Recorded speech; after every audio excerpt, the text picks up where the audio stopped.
Hello everyone, Zane with you, and today we'll show you how to install Affinity apps on PC or Mac.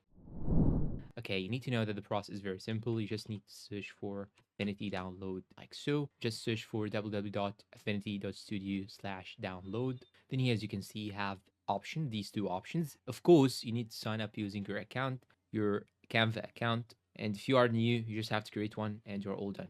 Now here you can simply click on this arrow right here, then click on Windows ARM or Enterprise Intel AMD. Here in my case, because I have an AMD processor, I will go for this option. And after that, you want to go to the downloads. Then you will find the application just right here. You just have to double click on it, click on next, next, next, and you're all done. And you will find that you have the application installed on your PC. And that's all for today's video. If you find it helpful, please support us with like, subscribe, comment, share. Thank you for watching, and goodbye.